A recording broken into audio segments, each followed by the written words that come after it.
The cargo hauler Starbound Horizon moved through the darkness of space, like a giant metal whale swimming through an endless ocean.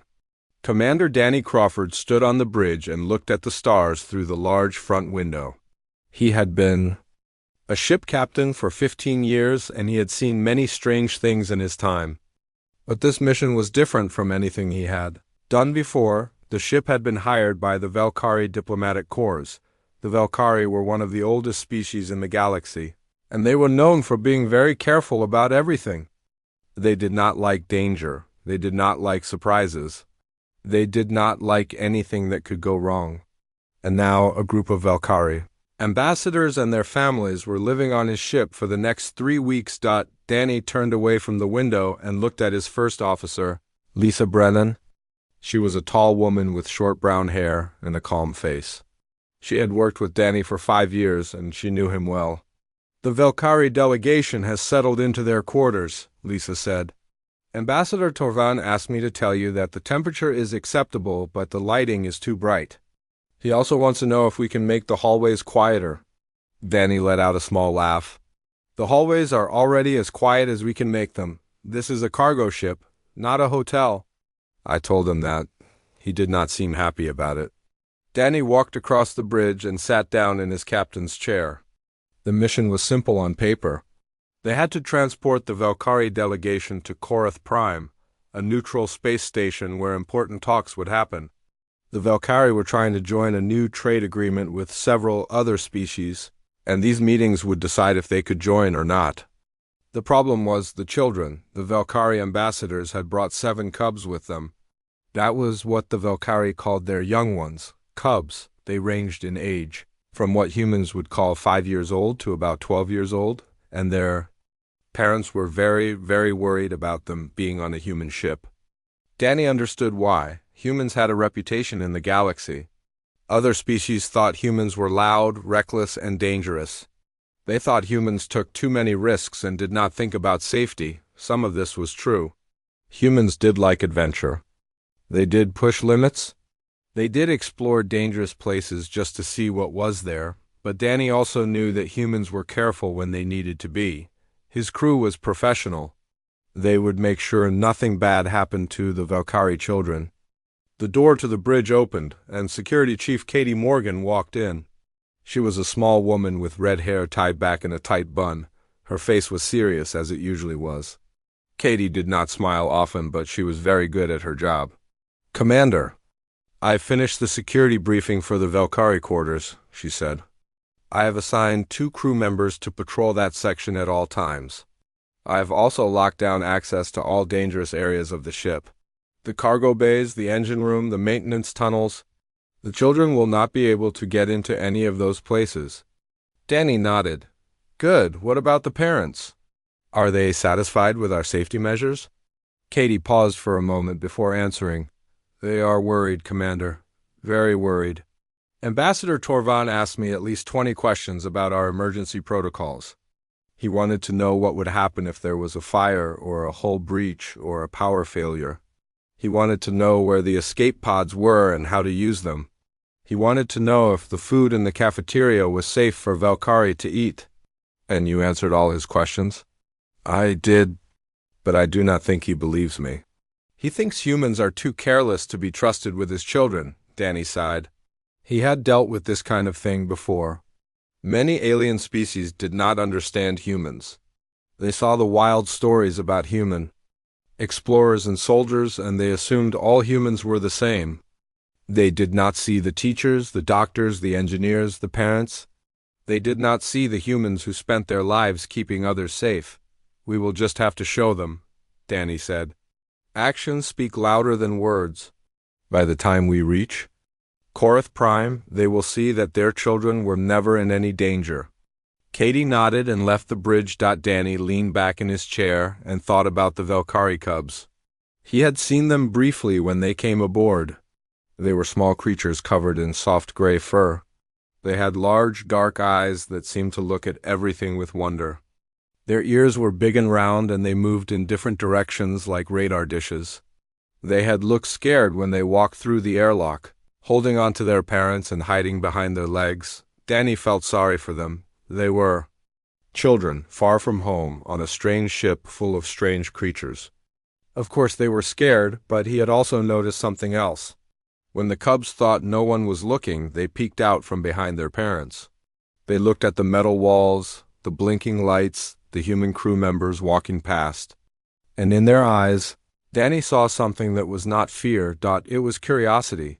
The Valkyrie might have spent generations trying to remove all danger from their lives, but they could not remove the natural curiosity of children. Those cubs wanted to explore. They wanted to see new things. They wanted to understand how everything worked. Danny smiled to himself. He remembered being young. He remembered sneaking out of his room at night to look at the stars. He remembered taking apart his father's radio just to see what was inside. He remembered climbing trees and jumping in rivers and doing all the things his parents told him not to do. Children were the same everywhere, it seemed. No matter what species they were, for the next few days, the starbound horizon continued on its journey. The Valkyrie stayed in their quarters most of the time. They came out for meals, walking quickly to the cafeteria, and then quickly back to their rooms. The cubs always walked between their parents, never touching anything, never speaking to the human crew. Danny made sure to greet them whenever he saw them. He would smile and wave and say hello. Ambassador Torvan would give him a polite nod, but he never stopped to talk. The other Valkyrie adults were the same. They were polite but distant. The cubs, though, always looked at Danny with those big curious eyes. Sometimes the smallest one, a little female with white patches on her ears, would almost wave back before her mother pulled her along. Danny started to wonder if this mission would be the most boring 3 weeks of his life. He had no idea how wrong he was. On the 5th day, everything changed. It started with a simple alert on a security screen. It started with 3 words that would become famous in the years to come. Swift ground movement, nobody knew it yet. But those 3 words would change the relationship between humans and Valkyrie forever. They would become the beginning of a story that parents on both worlds would tell their children for generations. But at that moment, on the 5th day, it was just an alert on a screen. And Lieutenant Pete Russo was the first one to see it. Lieutenant Pete Russo was sitting at his security station, drinking his 3rd cup of coffee and watching the screens. It was a boring job, watching screens all day. Nothing ever happened on cargo runs. The same hallways, the same doors, the same people walking back and forth. Pete sometimes wished for something exciting to happen. Just to break up the long hours, he got his wish on that 5th day. The alert came from Cargo Bay 7. The security system had detected something it called swift ground movement. This meant that something was moving across the floor of the cargo bay faster than normal. It could be a malfunction in the sensor system. It could be a loose piece of equipment rolling around. It could be many things. Pete pulled up the camera feed from Bay 7 and looked at the screen. He blinked. He rubbed his eyes. He looked again. 3 Valkyrie cubs were riding on top of the cargo crates. The cargo system in Bay 7 was fully automated. Large metal crates moved along magnetic rails built into the floor. The crates carried supplies from one storage area to another, following programmed paths. They moved slowly and smoothly, gliding across the bay like boats on a calm lake. And the 3 Valkyrie cubs had figured out how to ride them. Pete watched as one cub crouched on top of a crate, holding onto the edges with small gray hands. The crate moved across the bay, and the cub looked around with wide, happy eyes. When the crate passed near another crate going in a different direction, the cub jumped. The small body flew through the air and landed perfectly on the second crate. The cub let out a sound that Pete had never heard before. It was a high chirping call like a bird mixed with a laugh. It was the sound of pure joy. The other 2 cubs were doing the same thing. They had figured out the pattern of the cargo system. They knew which crates went where, and they knew exactly when to jump. They leaped from crate to crate like they had been doing it their whole lives. Pete sat frozen in his chair for a long moment. He did not know what to do. His first thought was to stop the cargo system and get the children out of there. But they were not in immediate danger. The crates moved slowly. The cubs clearly knew what they were doing. His second thought was to call the Valkyrie parents. But that seemed wrong too. Those children were having the time of their lives. Did he really want to be the one who ruined it? His third thought was to call Security Chief Katie Morgan. That seemed like the right choice. Let someone with more authority make the decision. He pressed the come button on his console. Chief Morgan, this is Lieutenant Russo at Security Station 4. I need you to come see something. It is not an emergency, but it is unusual. Katie's voice came back over the speaker. On my way.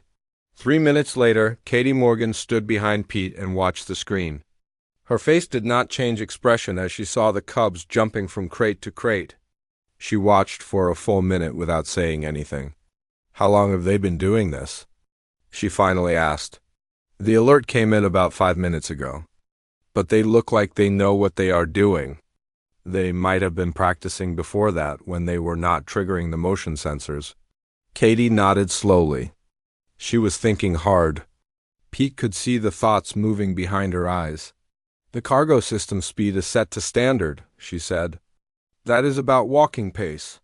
Not fast enough to cause serious injury if they fall. The floor is metal, Pete pointed out. True, but look at them. They are not falling. They are not even close to falling. Pete looked at the screen again. Katie was right. The cubs moved with natural grace. Their bodies were perfectly balanced. Their jumps were precise.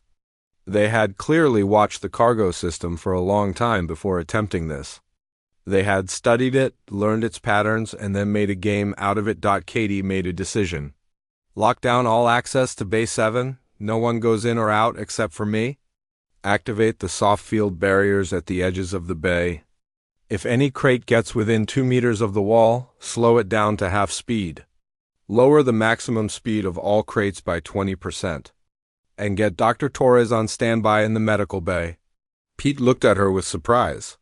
You are not going to stop them? Not yet. I want to talk to the commander first. Katie left the security station and walked quickly through the ship. Her mind was racing with thoughts. The smart thing to do was to shut down the cargo system and get the children out. That was the safe choice. That was what the Valkyrie parents would want, but something stopped her from giving that order. Maybe it was the sound of that laugh she had heard through the speakers. Maybe it was the memory of herself as a child, climbing trees and jumping off swings and doing all the things that made her mother yell. Children needed to play. Children needed to take small risks. Children needed to feel the thrill of doing something exciting. Katie knew this because she had been a child once. She had grown up on a farm colony where there was plenty of space to run and explore. Her parents had let her climb and jump and fall and get back up again. That was how humans raised their children. They let them take small risks so they could learn to handle big risks later. The Valkyrie did not do this. Katie had read the briefing reports. The Valkyrie had spent hundreds of years making their world completely safe. Their children grew up in protected environments where nothing bad could ever happen. They were wrapped in safety from the moment they were born until the moment they died. And now, 3 of those protected children had found a way to play. Katie reached the bridge and found Commander Crawford looking at a star chart with navigator Lisa Brennan. Commander, we have a situation in Cargo Bay 7. Danny turned to look at her. What kind of situation? The Valkyrie cubs. 3 of them have gotten into the cargo bay, and they are riding on the moving crates. Danny's face went through several expressions in a few seconds. Surprise, concern, confusion, and then something that looked almost like amusement. Show me. Katie took out her datapad and brought up the security feed. Danny watched the screen as the small gray cubs jumped from crate to crate, their chirping laughter barely audible through the tiny speakers. Lisa Brennan came over to look. A smile spread across her face. They figured out the cargo system faster than our new recruits. She said. Danny did not smile, but there was a warmth in his eyes. They have been watching us, learning how everything works, and then they use that knowledge to create a game. What do you want me to do, Commander? Katie asked. I have already added some safety measures. Speed limits, barriers at the edges. I have medical on standby, but I have not stopped the cargo system yet.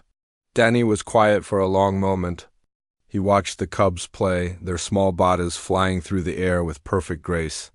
He thought about his own childhood, about the games he had played, about the risks he had taken. He thought about what it meant to be young and curious and full of wonder. "Do not stop them yet," he said finally. "Keep watching. Keep the safety measures in place.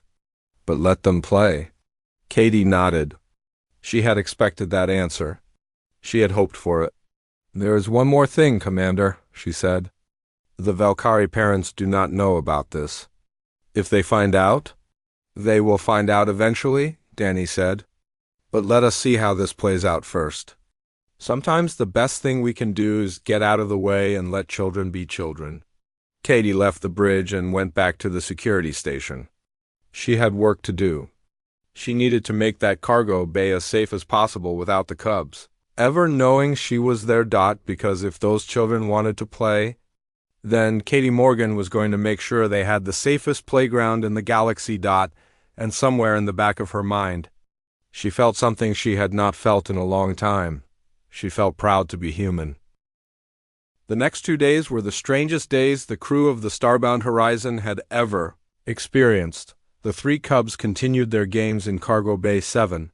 They came back every afternoon, sneaking away from their quarters while their parents rested. The human crew watched them through the security cameras, and slowly more and more crew members came to watch. By the second day, there were always at least 10 people gathered around the security screens. They watched the cubs jump and spin and fly through the air. They cheered quietly when one of them made a difficult leap. They gasped when one of them almost fell. They laughed when the smallest cub, the one with white ear patches, did a spinning jump that was better than anything they had ever seen. Someone gave her a name. They called her spinner. Chief Engineer Marcus Webb was one of the regular watchers. He was a big man with thick arms and a bald head. He had spent his whole life working with machines, and he understood how things moved. He watched Spinner and the other cubs with professional interest. "They have figured out the whole system," he said to Katie Morgan on the second day. "Look at this. They know that the blue crates move faster than the red ones. They know that the crates near the wall slow down at certain points. They have even figured out the timing of the intersection in the middle of the bay." Katie nodded. She had noticed the same things. The cubs had turned the cargo system into a complex game with its own rules, and they were getting better at it every day. "They are not just playing," Marcus continued.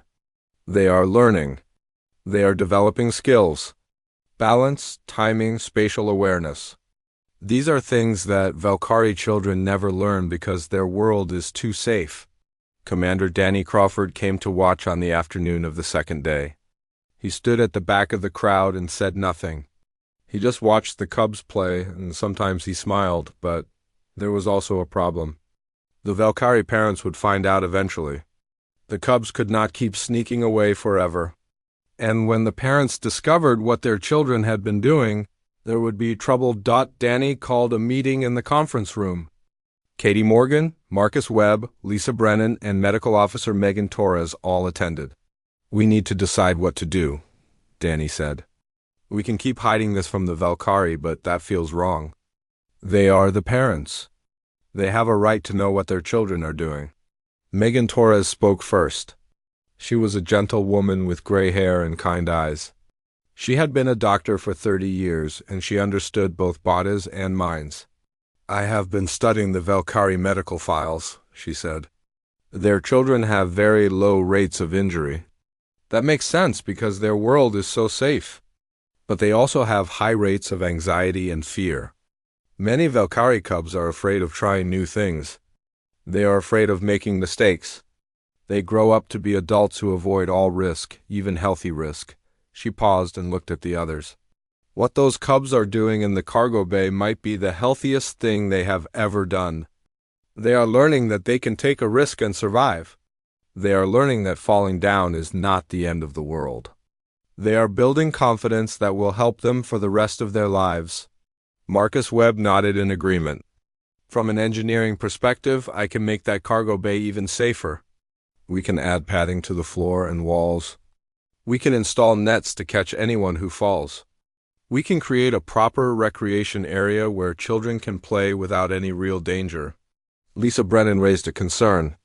But the Valkyrie parents will never agree to that. Their whole culture is based on avoiding risk. If we tell them what their children have been doing, they will be horrified. They might demand that we lock the cubs in their quarters for the rest of the trip. The room was quiet for a moment. Everyone knew Lisa was right. Danny leaned forward in his chair. There is another option. We could show the parents instead of telling them. The others looked at him with confusion. The parents are scared of human ships because they do not understand us, Danny explained. They think we are reckless and dangerous. But what if we showed them that we understand safety better than anyone? What if we showed them that we know how to create controlled risk?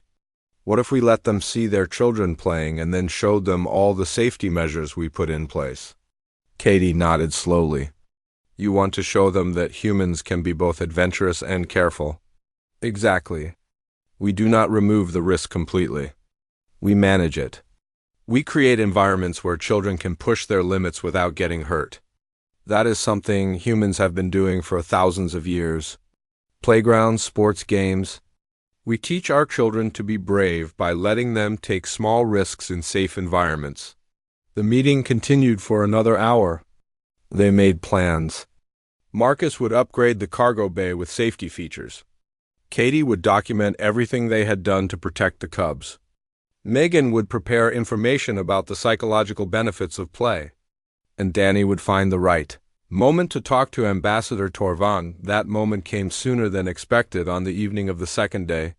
Danny was walking through the ship when he saw Ambassador Torvan standing at the end of a hallway. The Valkyrie diplomat was looking at a security screen mounted on the wall. The screen was showing the feed from Cargo Bay 7. Danny's heart sank. The secret was out. He walked toward the ambassador, preparing himself for anger and accusations. But as he got closer, he noticed something strange. Torvan was not angry. He was not horrified. He was watching his children play, and his ears were tilted forward in a position that Danny had learned to recognize. It was the position of deep interest. Danny stopped a few steps away and said nothing. He let the ambassador watch. On the screen, Spinner made one of her famous spinning leaps. She flew through the air, turned a full circle, and landed perfectly on a moving crate.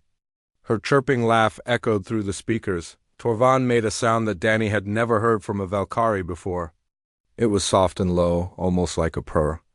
It was the sound of a parent watching their child do something amazing. She is very skilled, Danny said quietly. Torvan did not turn around. He kept watching the screen.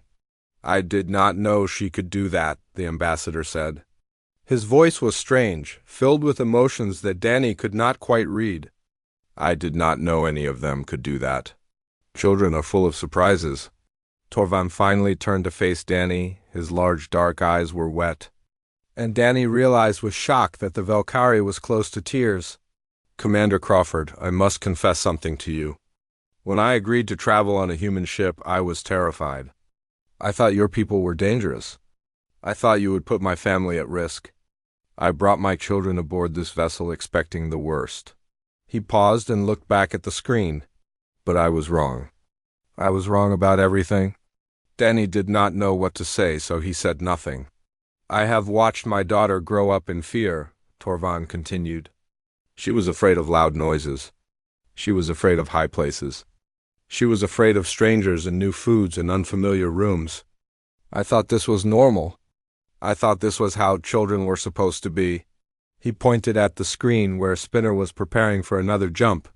But look at her now. She is not afraid. She is brave. She is confident. She is alive in a way I have never seen before. The ambassador turned back to Danny with a new expression on his face. It was the expression of someone who had just learned something important. How did you do this, Commander?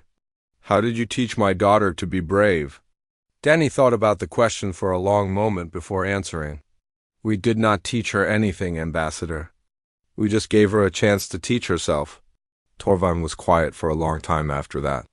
He watched his daughter play and something changed in his eyes. It was a small change, but Danny could see it clearly. The Valkyrie, Ambassador was starting to understand humans, and that understanding would change everything. The meeting in the conference room was tense. All 7 Valkyrie adults sat on one side of the table. Commander Danny Crawford and his officers sat on the other side. The air was heavy with unspoken words and uncertain feelings. Ambassador Torvan had called this meeting. After watching his daughter play in the cargo bay, he had gone to the other Valkyrie parents and told them what he had seen. The reactions had been mixed. Some parents were angry. Some were scared. Some were confused. And a few, like Torvan himself, were curious. Now they all sat together, waiting for someone to speak. First. One of the Valkyrie mothers broke the silence. Her name was Laris, and her voice was sharp with worry. "You allowed our children to put themselves in danger," she said, looking directly at Danny. "You watched them on your cameras and did nothing to stop them. What kind of people are you?" Danny kept his voice calm and steady. "We watched them carefully. We added safety measures to protect them. At no point were they in serious danger.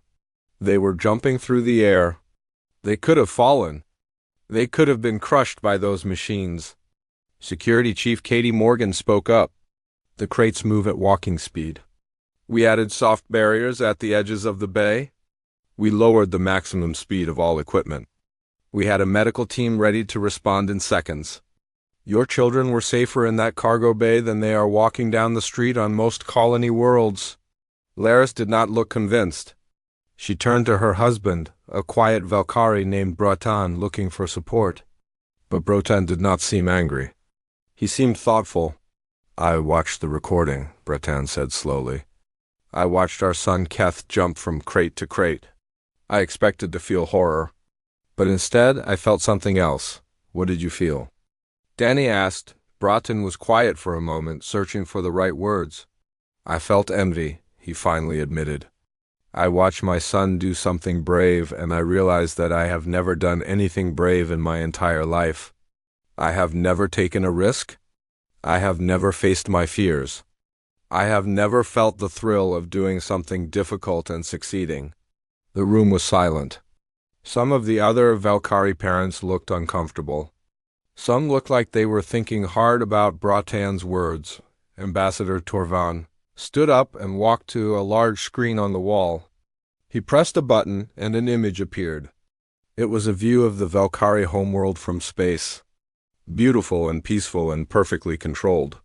"Our species has spent 400 years removing danger from our lives," Torvan said. "We have eliminated disease, crime, accidents, and natural disasters. We have created the safest society in the known galaxy." He paused and looked at the other Valkyrie. "But in doing so, we have also eliminated something important. We have eliminated challenge. We have eliminated adventure. We have eliminated the experiences that make life feel meaningful." He pressed another button, and the image changed. Now it showed the cargo bay, with the cubs jumping from crate to crate. Their happy chirps could be heard through the speakers. "Look at our children," Torvan continued. "Really look at them. When was the last time you saw any of them this happy? When was the last time you heard them laugh like this?" The room was quiet. The parents watched their children play on the screen. Some of them had tears in their eyes. Medical Officer Megan Torres stood up and walked to the screen. She was holding a datapad with information she had prepared. "I have studied the health records of Valkyrie children compared to human children," she said. "Your children have fewer physical injuries. That is true. But they also have higher rates of anxiety, depression, and fear disorders. They have trouble adapting to new situations. They struggle with problem-solving and creative thinking." She pressed a button on her datapad, and new information appeared on the screen. "Human children get hurt more often. They fall down. They get bruises and cuts. Sometimes they break bones. But they also develop stronger immune systems, better problem-solving skills, and higher emotional resilience. They learn that failure is not the end of the world. They learn to pick themselves up and try again." Laris spoke again, but her voice was less sharp now. "You are saying that we have protected our children too much?" Megan nodded gently. Every parent wants to keep their children safe. That is natural. That is good. But there is a difference between protection and imprisonment. Children need room to explore, to take risks, to make mistakes. That is how they learn to become capable adults. Chief Engineer Marcus Webb stepped forward with his own datapad. "I would like to show you something," he said. "Over the past 2 days, we have been preparing Cargo Bay 7 as a recreational area. We have added safety features that make it almost impossible for anyone to get seriously hurt." The screen showed a detailed map of the cargo bay with all the new additions marked in green. Padded floors, soft walls, safety nets at multiple levels, speed limiters on all moving equipment, motion sensors that will stop everything if someone falls, and medical response drones that can reach any point in the bay within 5 seconds. He looked at the Valkyrie parents with a serious expression. "This is what humans do. We do not remove risk entirely. We manage it. We create spaces where children can push their limits and develop their skills without real danger. We call these spaces playgrounds." Danny stood up and addressed the room. "Ambassador Torvan, I have a proposal. Let us turn Cargo Bay 7 into an official recreation area. We will supervise all activities. We will maintain strict safety protocols. And we will let your children play." Torvan looked at the other parents. They whispered to each other in their own language, their ears twitching with emotion. The discussion went on for several minutes. Finally, Torvan turned back to Danny. "There is concern among some of us," he said carefully. "We are not sure this is appropriate. Our children have never been allowed to take these kinds of risks."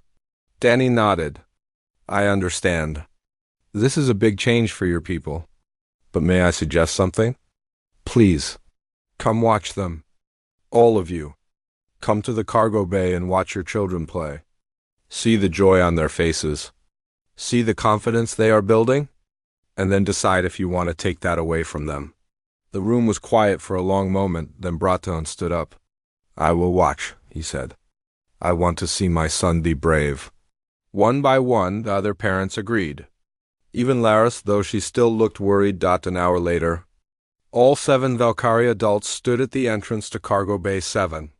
Inside, the cubs were playing as they always did, jumping from crate to crate, laughing and chirping with joy. Spinner saw her father watching and stopped mid-jump. For a moment, fear crossed her face. She expected to be yelled at. She expected to be punished, but Ambassador Torvan did something unexpected. He waved at her and made a sound that translated roughly as "keep going." Spinner's eyes went wide. Then a huge smile spread across her small gray face. She turned and made the most spectacular jump of her life, spinning twice in the air before landing perfectly on a moving crate. The other cubs cheered, and from the entrance of the cargo bay, a new sound joined them. The Valkyrie parents were cheering too. It was a small moment. Just a group of parents watching their children play. But it was also the beginning of something much larger. It was the beginning of understanding. It was the beginning of change, and somewhere in the back of the crowd, Commander Danny Crawford watched with quiet satisfaction. This was what humans did best.